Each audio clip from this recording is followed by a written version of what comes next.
a hacer algo para ponerle luz eléctrica a la gente. Nosotros acá tenemos celular, ¿no? Micrófono. ¿Se da cuenta? Allá no tienen luz. ¿Se da cuenta de lo que viven nuestros compatriotas? Entonces, obviamente que la demanda social va a estar ahí. Y si la izquierda tiene dentro de su proyecto un proyecto de verdadero cambio, pero con personas pues que en algún momento tienen que formarse también, ¿no? La izquierda siempre va a estar viva. Ese es el asunto principal. Y ahora otro punto, ¿no? Yo le quería dejar a los compañeros de la Ágora esta revista. Esta revista salió en el año 2016, ¿ya? El CAEN, ¿conocen el CAEN, no? El Centro de Altos Estudios Nacionales, ¿no? El CAEN. Y hay un artículo acá que se llama El pensamiento social andino, una alternativa al modelo occidental, ¿ya? ¿Qué quiere decir eso? Eso de ahí lo que quiere decir es que más allá de lo político, porque esta crisis va a durar unos días y después pasamos a otra crisis y así nos tienen, así nos tienen, de crisis en crisis. Tenemos que pensar en una solución de largo plazo, porque ya estamos cansados ya, que Mirta esto, que Bellido el otro, que Bermejo, que no sé quién, estamos hartos ya. Hace años venimos así, años. El proyecto de largo plazo, obviamente que es el cambio de constitución, el cambio de reglas del juego, ¿ya? Pero para poner ¿qué adentro? ¿Cuál es la novedad? ¿Qué vamos a poner adentro de la nueva constitución? Economía siempre va a haber. Ustedes van a decir, ¿no? Ya, redistribución, bacán, redistribuye. ¿Ya? Derechos laborales, ¿no es cierto? Te van a dar salud, ya, te van a dar educación, ¿no? Todos los derechos sociales, ¿no? Pero ¿qué vas a poner de nuevo? ¿Qué cosa es lo que diferencia al Perú de Estados Unidos? ¿Qué diferencia al Perú, por ejemplo, de un país más socialista como Francia? ¿Qué diferencia al Perú de, qué te digo yo, de China? ¿Sabes qué cosa es lo que tenemos que hacer nosotros? Mira, no hay que crear nada. Lo que hay que hacer es algo que decía el Instituto Nacional de Planificación, que fue creado por Velasco, en sus informes, ¿ya? El Instituto Nacional de Planificación dice esto: en lo social no hay que crear nada. Todo ya existe en los valores andinos. Y te voy a dar un ejemplo para que veas, ¿eh?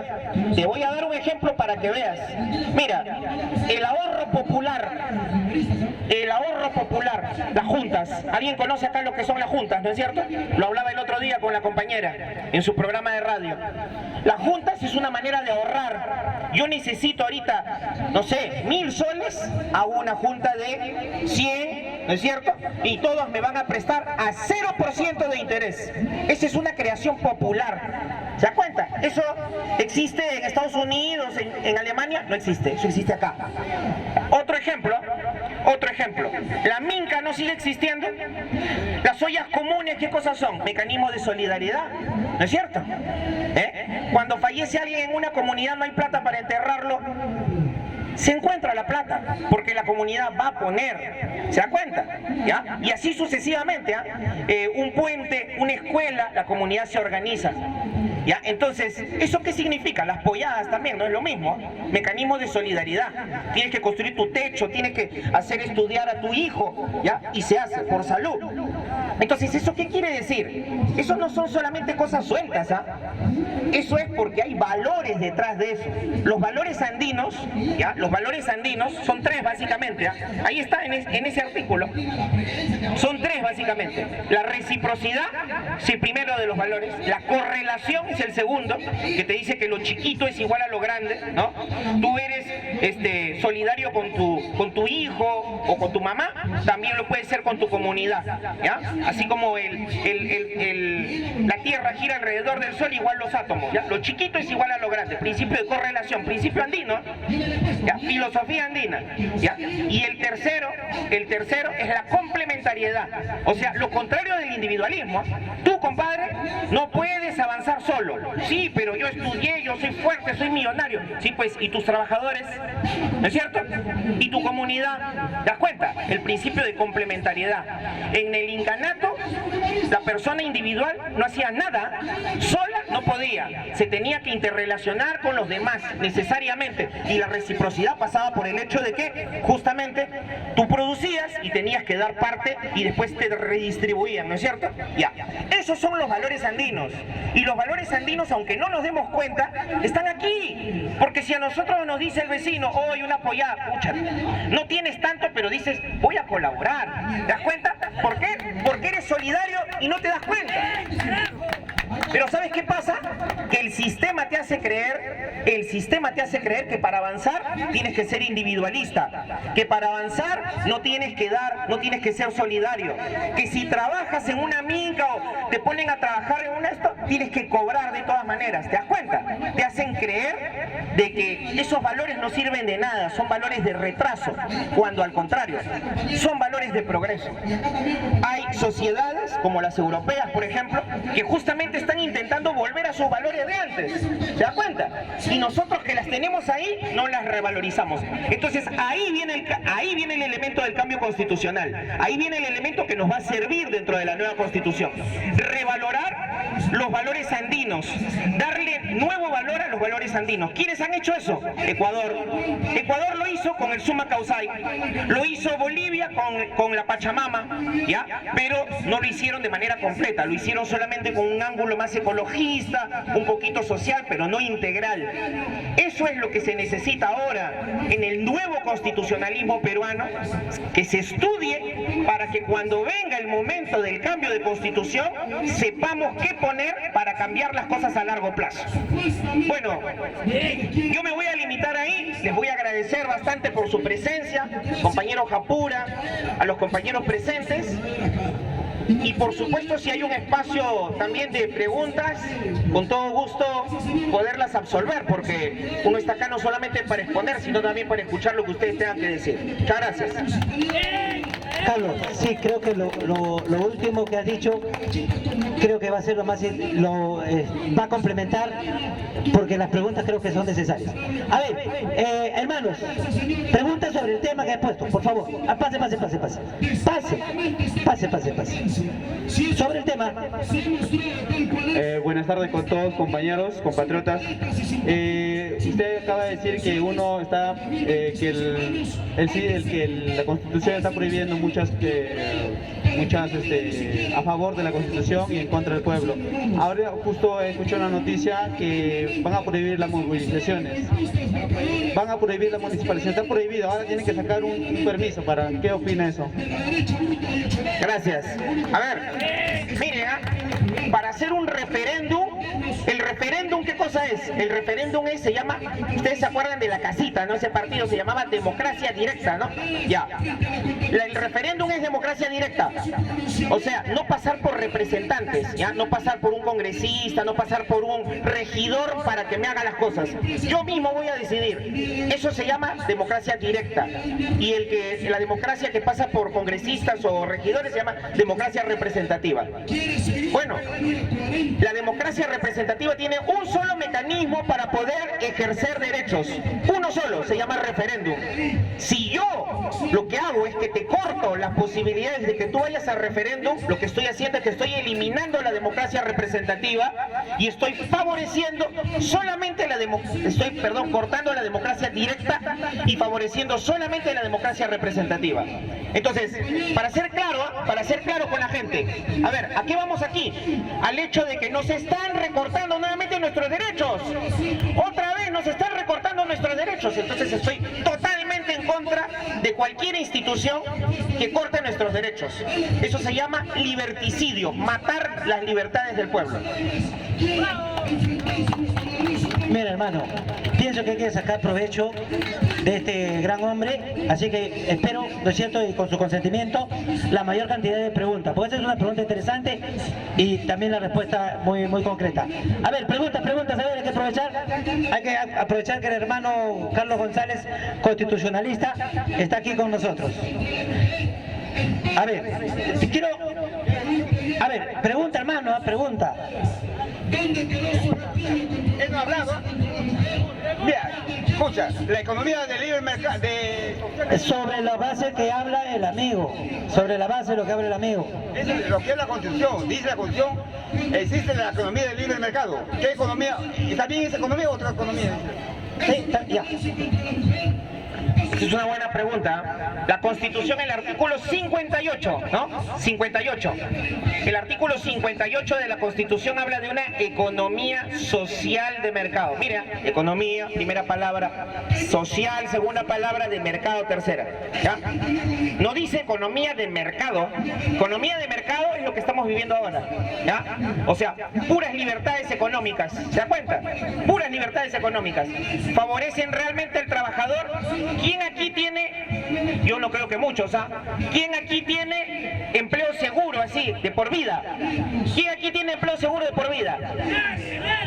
Levante la mano uno al menos. ¿Nadie? Nadie. Ni el que le habla tampoco. ¿Te das cuenta? Ni el que le habla. ¿Ya? Pero te hacen creer, tú tienes que estudiar, compadre, y vas a ver. Mentira. Mentira. Falso. Pero si ustedes estuvieran en una realidad de economía social de mercado, ¿sabe qué pasaría? Yo les digo el ejemplo de Francia, que es el que conozco muy bien jurídicamente. Tú no puedes trabajar 3 meses, al tercer mes y un día te tienen que meter en planilla. ¿Te das cuenta? Al tercer mes y un día te tienen que meter en planilla. Obligado. Obligado. ¿Te das cuenta? Lo que es una economía social de mercado. Ahora lo que estamos viviendo es una finta de economía social de mercado. Una falsa economía social de mercado. Lo que estamos viviendo ahora es economía de mercado pura y dura. Te hacen creer cuando tú vas a Metro, al supermercado, que si se equivocan, ¿no es cierto? Se equivocan entre comillas, o si te dan un alimento podrido, tú vas a poder reclamar, ¿no es cierto? ¿Ya? ¿Y qué va a pasar si te comes el pollo podrido?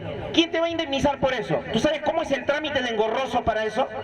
El trámite administrativo, ya te cansaste, ya te moriste, ya te olvidaste, ya te quedaste sin plata antes de que recién te indemnicen y que te den 200 soles por lo que ha sucedido. ¿Te das cuenta?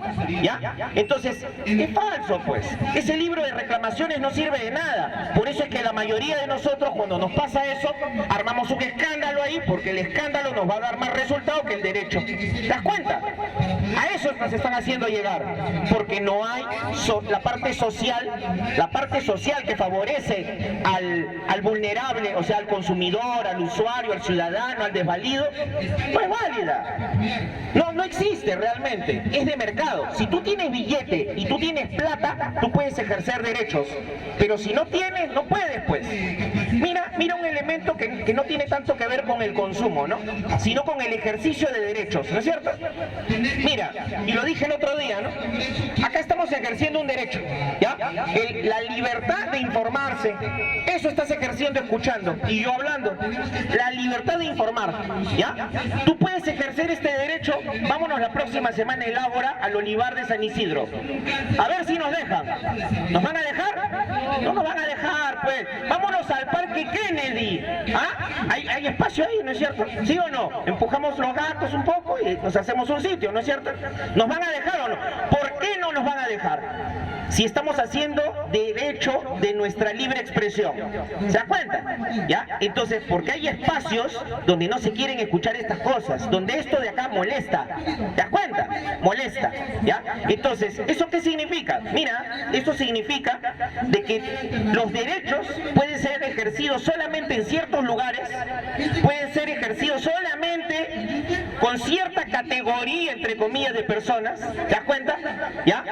Pero cuando derechos reservados, exactamente, eso, los derechos reservados significan privilegios, pues, privilegios, porque si tú tienes plata, ¿sabes qué puedes hacer? Lo que puedes hacer es, pones un aviso de 2 páginas en el comercio y dices lo que te da la gana. Pones los paneles, como decía, ¿no? Fuera el comunismo, ¿te acuerdas, no? ¿Ya? ¿Cuánto valía eso de dinero? Ya, el que tiene plata puede ejercer su libertad de expresión como le da la gana. Y el que no tiene, se calla la boca. ¿Te das cuenta? O viene al Ágora Popular que sí se lo permite. ¿Te das cuenta? Estamos en un país pues donde algunos nomás tienen derechos y otros no los tienen, ¿no? En el papel todos, ¿ah? Pero en la práctica algunos sí, otros no. Bien, brillante, brillante como siempre, Carlos. Carlos González, el constitucionalista.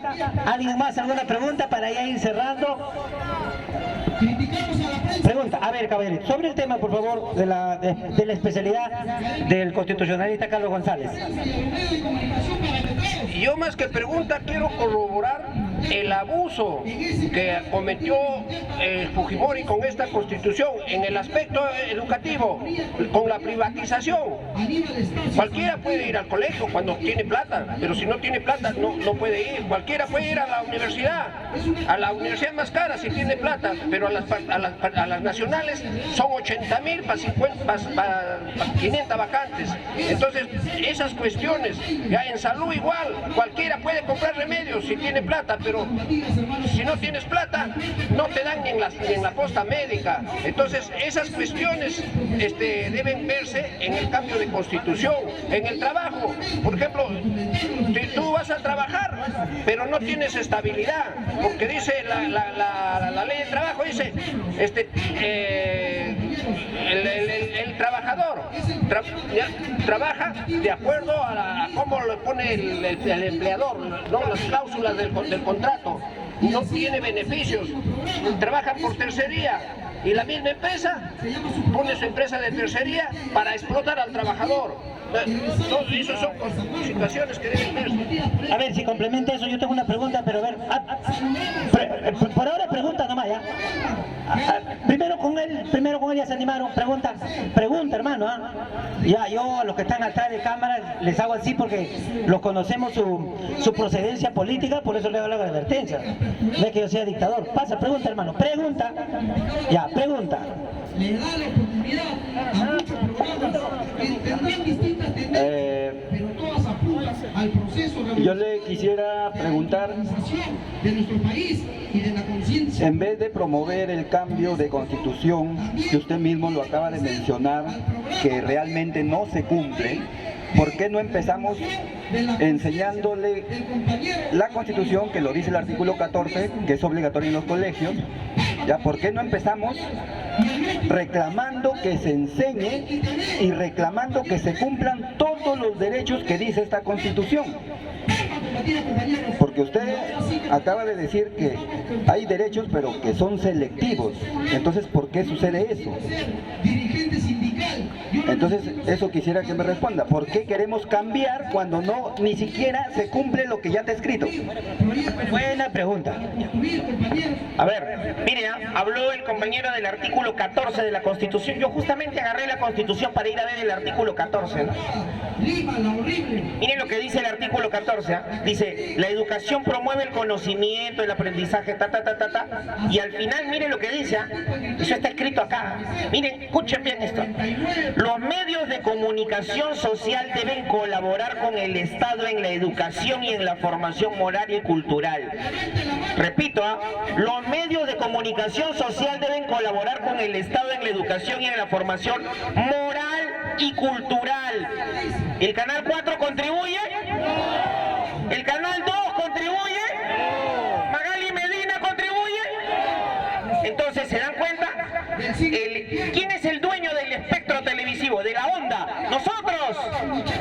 ¿Quién es el dueño del Canal 4? Ese dial, Canal 4, o cuando ustedes escuchan 1160, 99.9 en la radio. Nosotros somos dueños.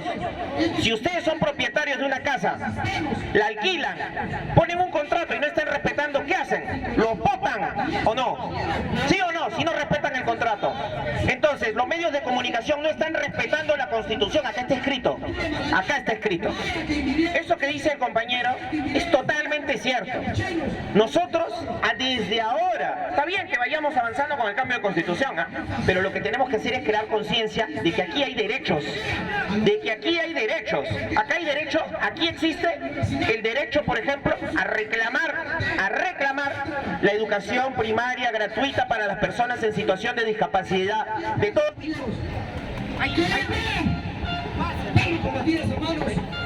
Ahora sí, hay muchachos, hay niños Les dicen, no, no puedes estudiar porque el aula está en el segundo piso. Lo lamento.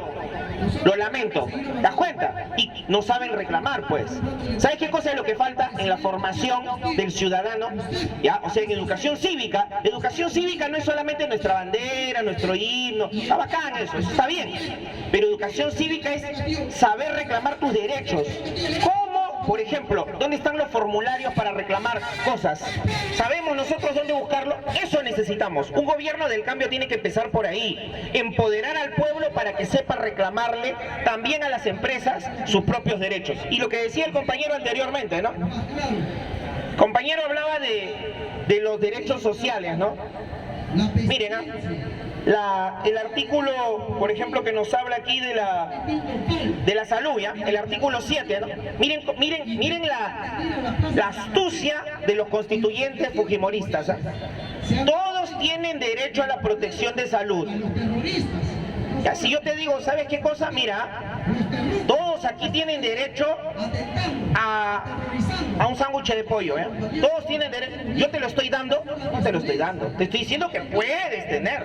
¿Quién te lo da? Yo no sé, compadre. Tú ve. ¿Te das cuenta de lo que te está diciendo? Todos tienen derecho a la protección de su salud. Acá no está diciendo el Estado. No. No es así. Porque eso viene, eso se desarrolla en una ley. Mira, el 10. El Estado reconoce el derecho. Mira, escucha. El Estado reconoce el derecho universal y progresivo. Progresivo. Esa progresividad quiere decir, ya vendrá. Ya vendrá. Y ahora, mañana o nunca. Y mira, disposición final y transitoria número 11. Mira. Disposición final, estas finales y transitorias son como las letras chiquitas del contrato. Mira, 11ª disposición final y transitoria. Las disposiciones de la Constitución que exijan nuevos o mayores gastos se aplican progresivamente. O sea, si te doy derechos que cuestan al Estado, serán progresivos. ¿Te das cuenta? Hoy te voy a dar un cachito y el resto ya veremos, compadre. ¿Te das cuenta? Ya. Mira, eso que ha dicho el compañero es muy cierto. O sea, estamos apuntando a elementos concretos acá. Primero, una buena constitución lo que tiene que hacer es insertar a los derechos sociales, salud, educación y todo en el capítulo de derechos fundamentales. Lo primero.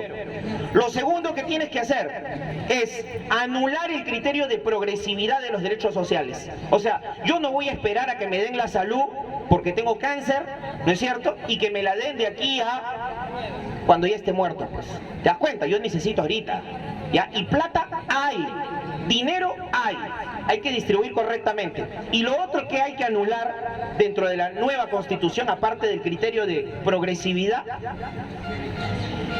es la diferenciación que existe entre derechos sociales y libertades.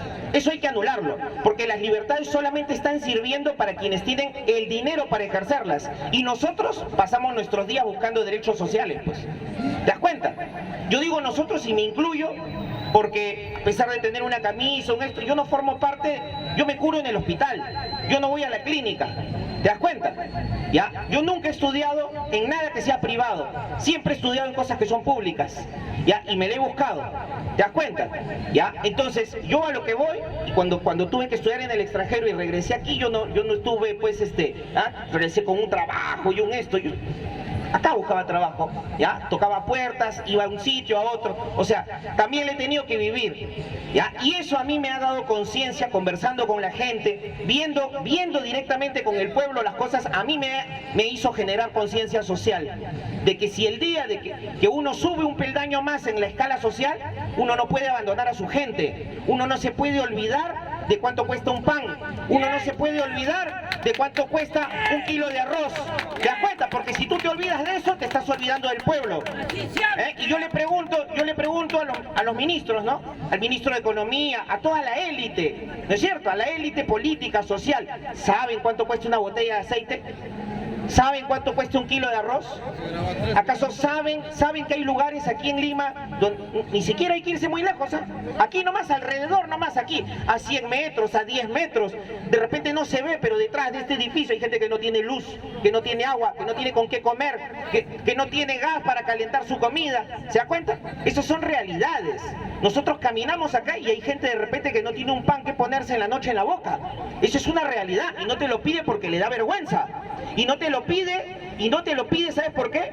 Porque él cree en su mente que él ha hecho mal. Cuando en realidad el sistema no es que le deba proveer todo el tiempo, sino que más bien el sistema, si fuese justo, haría que esa persona tenga las capacidades de poderse desempeñar en sus labores y que sea pagado de una manera justa. Ahí está la cuestión, ahí está la gran diferencia. Mira, te voy a decir una cosa para ir cerrando. El sistema social para dar un ejemplo, ¿no? En Costa Rica, ¿ya? No vayamos a Europa, Costa Rica está 4 horas de vuelo de aquí, ¿ya? 4 horas de vuelo, ¿ok?